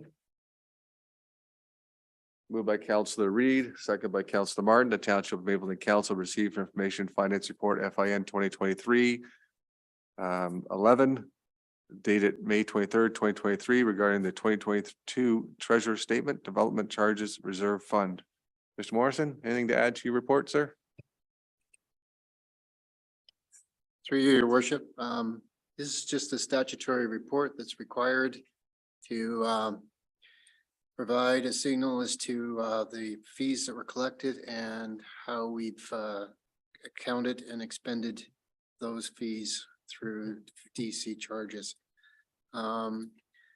One thing, the way in which I think should be very clear to council that should we have a project that we need additional funding for, because right now we've spent all the DC monies, we can issue debentures that the development community could pay for, or we could transfer from other reserves like our capital reserves to fund those projects. So that's a funding consideration. So either the taxpayer acts as the banker, or you go to a bank or a fund to get the extra money if we need to finance something significant in our background study that currently we don't have. Otherwise, my approach would be simply we collect it, we spend it, and we should be, we shouldn't be sitting on this development charge money at any point in time. Thank you, Mr. Morrison. Questions then to Mr. Morrison on his report? I'll call a question. All in favor? That's carried. Moving on to the next item, 9.3.1, moved by Councillor Martin, second by Councillor Reed. That recreation report REC 2023-03 dated May 23rd, 2023 regarding recreation picnic table project, Drayton Heights, be received for information. Amy. Good afternoon. The Recreation Department was really excited to bring this project to life. We were looking at different ways to incorporate some art throughout the community, and we started connecting with our local schools. Obviously, with our programs running at Drayton Heights, that was an easy connection to make for the first leg of this project. So we had met with the art teacher over there. They're very excited. Children from grades 4 to 8 developed their designs, which as you go through the package, you'll be able to see all the wonderful creations they came up with. And I think they did a fantastic job. And we're looking at making some of those designs come to life. So what we're asking council to do is to choose their 3 favorite picnic tables designs and send them back to us at the rec department by Friday, end of day Friday. The kids are anxious to see whose picnic tables will be painted. We are looking forward to growing the program in the coming years. Next year, we're going to reach out to some of our other schools in the community and hopefully be able to add more tables and more art to each of the parks as we go through the next couple of years. It is a big commitment for the kids and for the teachers, especially for the younger kids, to paint these tables. Our picnic tables are quite large. I believe they're 8 feet. They are all accessible tables. And a big thank you to Drayton Kinsman, who recently donated 15 tables to the municipality as well. So we're able to use some of these great new tables for the kids to be able to create and put some art in our parks. Thank you, Amy. And I look at these pictures and I'm like, wow, there's some really talented children out there with some great ideas. Yes. I know I'm going to throw it out there. I looked at item number 12 and I'm like, that picture itself is amazing of the work, as well as, then you got the number 11, the barn. It's just so many great photos here, and to see that maybe put onto a table, that's kind of exciting. Yeah, so the kids that did these projects are between the ages of about 10 to 13. So they've done an incredible job. Absolutely. Questions, comments to Amy or about the project? Councillor Martin?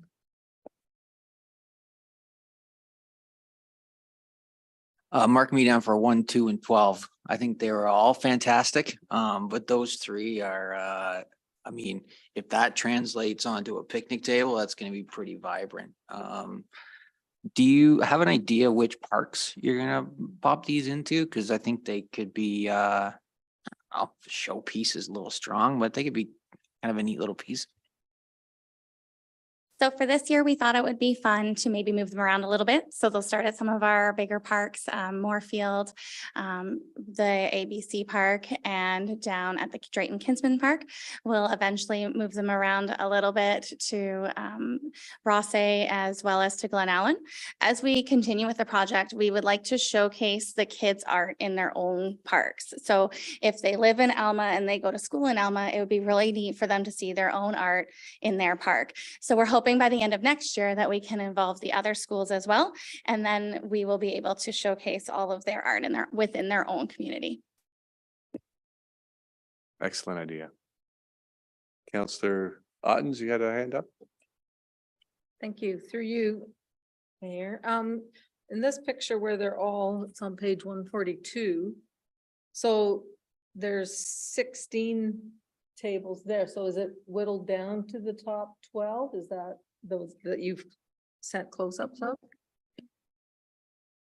Through you, at this point, yes, those were the ones that we sort of had some direction on, but you are welcome to look at the full big picture. And if you see something you like there, you can just let us know. Councillor Reid? I just think this project's awesome. And I do also agree with what you're saying, showcasing them in each neighborhood or each place. Will these actually be done for this year, like summer? And that would be awesome for your big Canada Day.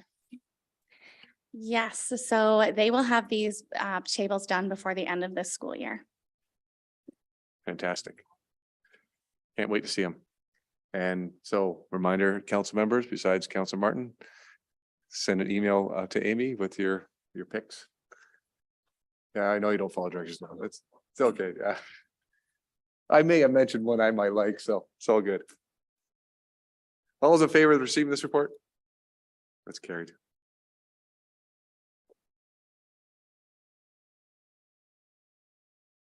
We got item number 10, approval of bylaws. Moved by Councillor Reid, second by Councillor Martin, that bylaw 2023-033 being a bylaw to appoint members to a Township of Mapleton Advisory Committee, specifically the inaugural Environment Advisory Committee, be hereby ready first, second, and third time, signed by the mayor and clerk and sealed with a corporate seal. Any questions or comments? All in favor? That's carried.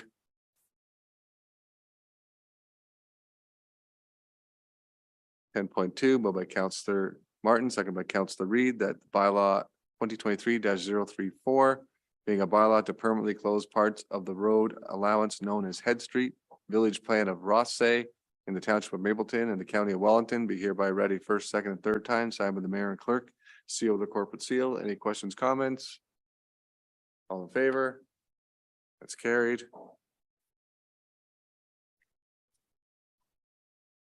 We have no correspondence for council's direction. There are a few items for council's information. Anybody wish to speak to anything on council's information? There's 5 items there.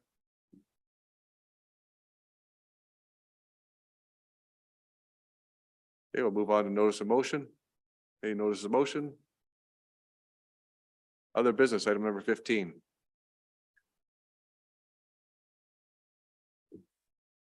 For those this weekend this weekend? Yeah, this weekend, we have the big gala for the hospital gala coming up. And that's here in the township of Mapleton. I know that they're a sold out venue. It should have quite a few people coming into the township for that next Saturday night. And for Mr. Barron and Councillor Reed and Councillor Tamlin and I will be in Toronto starting, well, the FCM, Federation of Canadian Municipalities, starts on Thursday. And that runs until Sunday. But I know Councillor Reed and Councillor Tamlin are both coming back for the gala as well.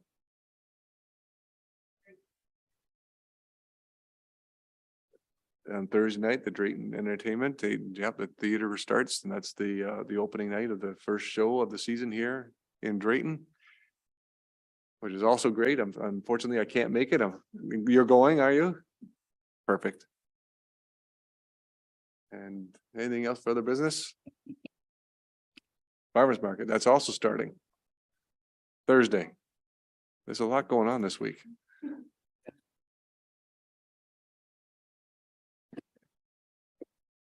Anything else?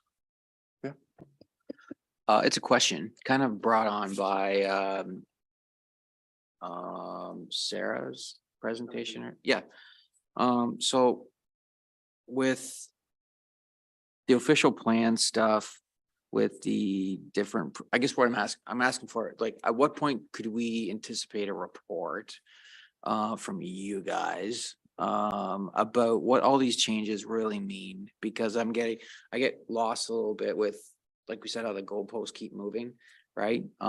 With how, the growth strategies, the province is dictating down to us, and then development charges and how that impacts us, what can be collected, what can't be, and what our overall kind of growth strategy may or should be or should not be, if we're going to be in a position where growth isn't paying for growth anymore, and kind of what I see John probably just about start to do this. But like kind of what it means for us, because you hear a lot about this stuff in the media, and my ignorance is I don't know how it touches us In Mapleton. now Yeah. in Mapleton, or if it's down the road. Different places are doing their studies, right? They're getting caught up in it. We don't have to at the moment, but like just kind of some sort of I don't know if it's a nutshell report or just idea of where we are currently. I'm going to turn this over to Mr. Barron. I know he just has some comments on this. We've had some discussions, Councillor Martin. Certainly these changes are fast and furious. They seem to be coming this way. And as you noticed in presentation from Sarah, it's like throwing out a whole process that's been going on for how many years, Linda? 20 years? A long time. And now it's all brand new for everyone. And I know Mr. Barron's going to speak to, will speak to your question, because I know there's a lot of things happening in the background.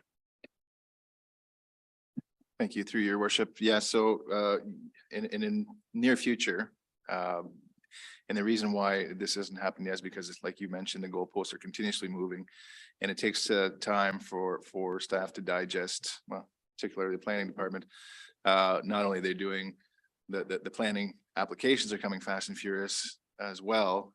So it's taken a little bit of time for us to not only understand, but maybe turn that around into how it applies to Mapleton. But I will say it'll come in the very near future, summertime, where there's a complete report. I know there's a lot of discussion around in the planning area when it comes to what Sarah was talking about the additional severances and additional housing. And I know that's going to impact our planning department. I know Michelle is, already getting calls and people asking questions about that. And if it happens, and I think, Michelle, I think you said there's already people that have applications waiting to come forward. Yes, thank you, Mayor. There are literally people who have filled out application forms and said, a direct quote from someone actually, so am I a sucker? Because come September, this is all gonna be all for naught anyway, and I don't want to dish out $10,000. So I do have some applications that literally have a hold sticker on them, and the calls do come in at least 5 a day. So you actually asked a lot of different questions. There's a lot of different pieces. And as Sarah mentioned, one of the things about that provincial policy statement or the provincial planning statement that's going to replace everything, the comment deadline is June 5th, and we are anticipating somewhere around the fall, September, depending on how many suggestions the province takes. But as so far our history has dictated, the province is just pushing through with minimal adjustment. So summer will potentially be a really good time to come back with a full report, but we might still not know what that end piece is until the fall. But there are other pieces that will come forward sooner rather than later for you. And you look at 5 a day, and if those are all turned into applications, that's going to be a busy department, which I know Ms. Brown won't be able to do it all by herself with Linda Redmond there as a part-time. So Yes, and I can't even imagine what life would be like if we didn't have Linda. I mean, and the county themselves, as you told, I mean, Sarah, who's the head of the planning policy right now, is unable to, unpackage what the employment land section means. They have just as many questions as you do. And we are also bound by whatever the new official plan is going to look like for us. So, and if this does go through, and I do believe there's a bit of sensationalization that goes along with this when we talk about potential versus all those other factors that we still do our job and to make sure that we want to be able to make sure that the agricultural community is safe and growing the way it needs to be. So those things we'll still adhere to, but you need to brace yourselves for the number of consent applications of which we don't even have the authority to approve. We can only put forward our thoughts and suggestions and what that's going to mean and the amount of time that it's going to take up for council. lots to digest in the near future. So we look forward to that report and information coming forward. Also, Mr. Morgan, it's National Public Works Week. And yeah, we are really appreciative of our Public Works Department and the work that they do throughout the year, snow plowing and sidewalks and fixing potholes and grading roads and our facilities and wow, grass cutting. There's so much that our Public Works does to keep our community beautiful and safe. National Public Works Week. Yep. Thank you very much, Mayor Davison. Yeah, so we really do appreciate all the work that our staff put in, long hours during the winter months, long hours during the summer months, busy time of year right now. So yeah, we are having a staff appreciation barbecue tomorrow for Public Works staff, for township staff basically, and council if they like to attend. That's at noon here tomorrow. So yeah, just to show appreciation, and I do thank the CAO for reminding me. Kind of get caught up in the busy day. So yeah, that's tomorrow, and yeah, we really do appreciate everybody. Perfect. And just make sure you pass along. I will not be able to be there tomorrow, and I would do it myself, but is any council members able to go tomorrow? If not, then please pass along our thanks to every member of the Public Works team.